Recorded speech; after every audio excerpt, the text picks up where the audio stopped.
In 1984, Wes Craven was coming off of the massive success of A Nightmare on Elm Street, a film which, for better or worse, would reinvigorate and change the horror genre for years to come, with the new emphasis being on colorful villains, ultra-gruesome violence, and volume, with sequel after sequel being released each and every year. Yet Craven, who was initially offered a job directing the controversial sequel, A Nightmare on Elm Street 2, Freddy's Revenge, opted to depart the low-budget New Line Cinema for the greener pastures of Warner Brothers, where he hoped he'd be able to branch out from the horror genre by signing on to direct a science fiction thriller called Friend, which was described as being in the vein of John Carpenter's Starman from the year before. The eventual result was a film that was nothing at all like the gentle tale Craven had been hoping to make, and in many ways, the most controversial entry into his filmography.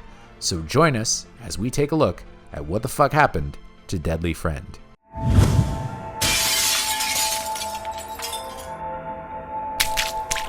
In the early 80s, Wes Craven, despite already being a horror icon for The Last House on the Left and The Hills Have Eyes, found himself attached to a number of very troubled productions.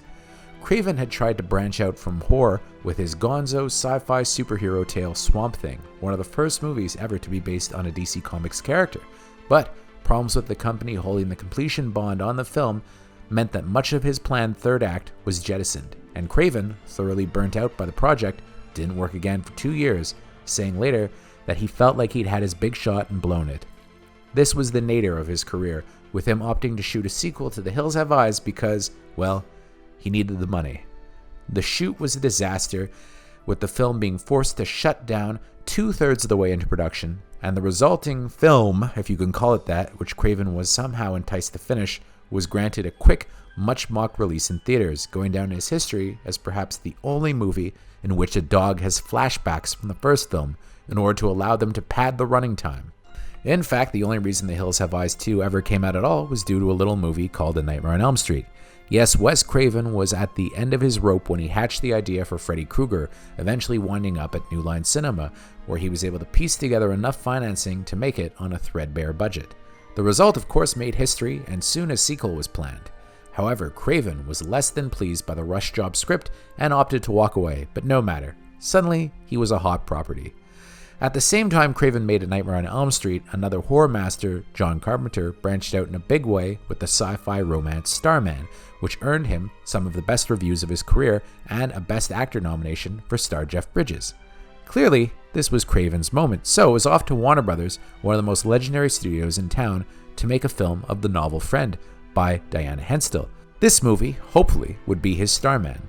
While still somewhat in the horror genre, the finished screenplay was written by Bruce Joel Rubin, who previously written the seemingly cursed Brainstorm, also the spec script Jacob's Ladder, which would be made into a movie in the 90s by Adrian Lyne, and would go on to pen the mega hit Ghost.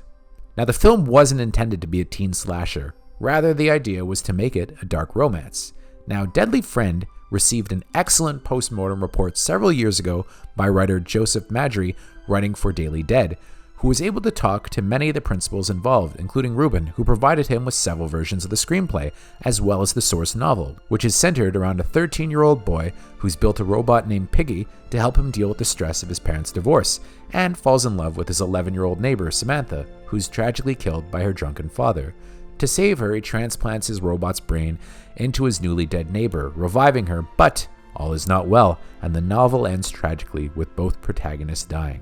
Craven and Rubin did what was only logical at the time. They made the protagonists teens, and not only teens, sexy teens.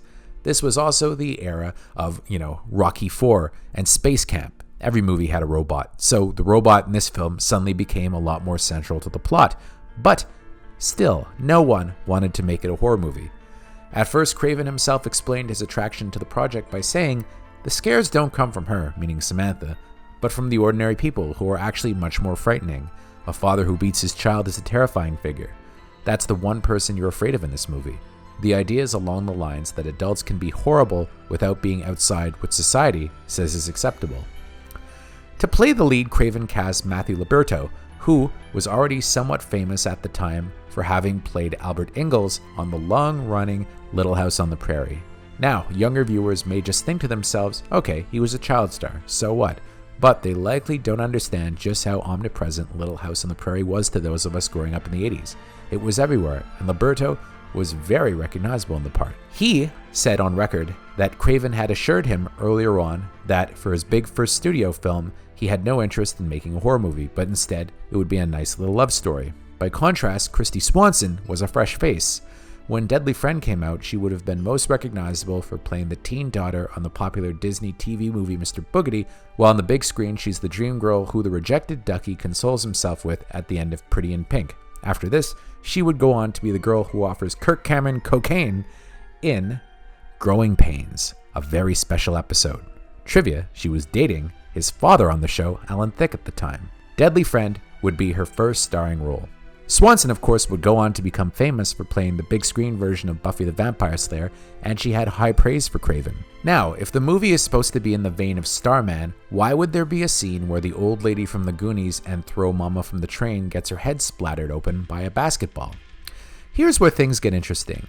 With 1 week left to shoot, Wes Craven suddenly started to doubt himself. It had not been an easy time in his personal life. I'll tell you what happened in the year of making Deadly Friend. I discovered, to put it discreetly, that my marriage was no longer anything but a sham. I was supposed to be directing next Beetlejuice, and about 2 months into preparation for that, I was yanked from it. I was supposed to direct Superman 4. I had an interview with Christopher Reeves, and he said, Wes Craven will never direct my film. I was being sued for about $30 million by somebody who thought that I had copied a script that was so different from Nightmare on Elm Street that you can't believe, but I was being sued, and I was not, at that time, covered by the errors in emission policy, and New Line was letting me float and dangle in the wind. All of that was going on at the time. At the same time, A Nightmare on Elm Street had proven to be a smashing success, and the studio urged Craven to add a little gore to the film to liven things up. He obliged, adding a gory dream sequence, which would prove to ultimately be the film's undoing.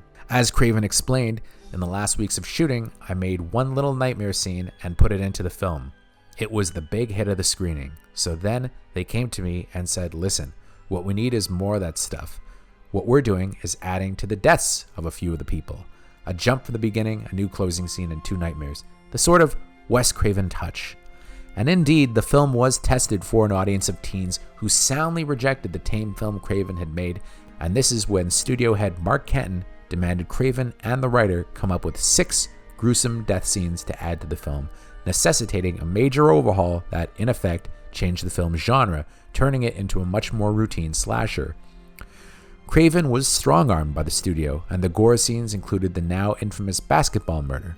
The title of the film, Friend, was no longer appropriate, thus a change at first to artificial intelligence, then to AI, and this, of course, all made it sound like a robot movie, which it only kind of half is, although the robot, BB, apparently cost a hefty $20,000 to construct.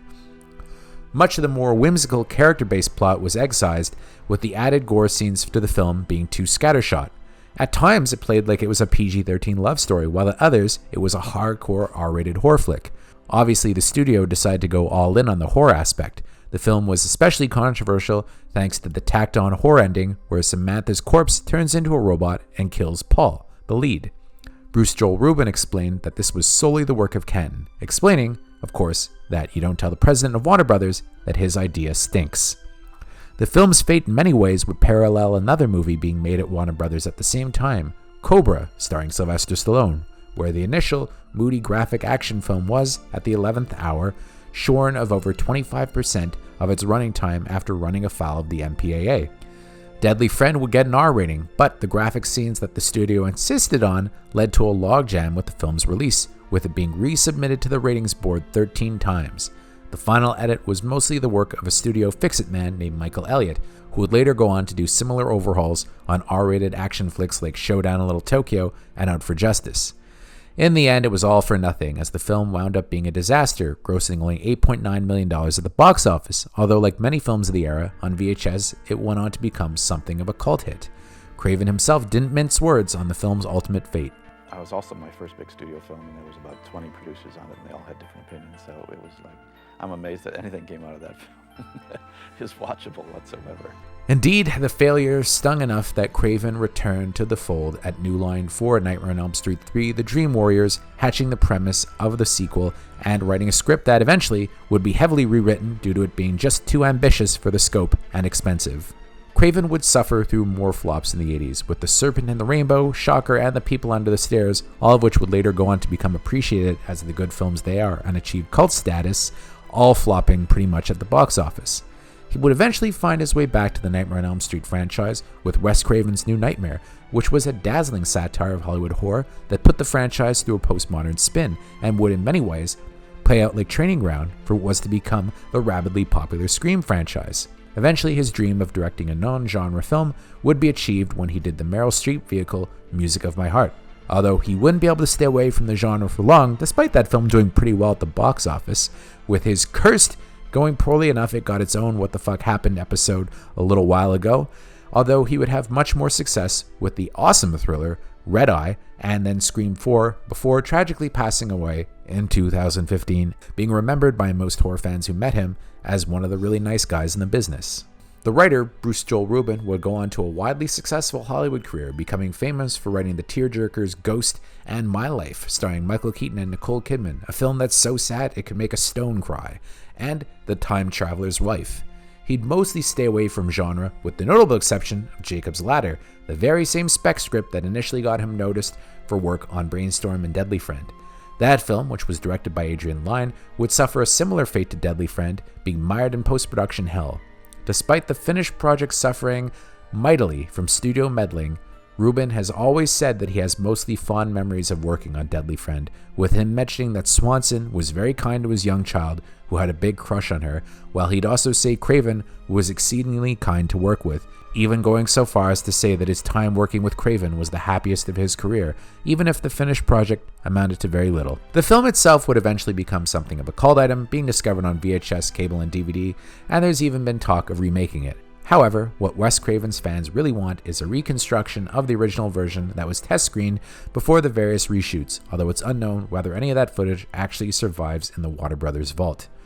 Restoring movies from the era is very hit and miss, and if Craven himself didn't hold on to the first cut, it's unlikely that it survives, leaving Deadly Friend only available in its much maligned and compromised form.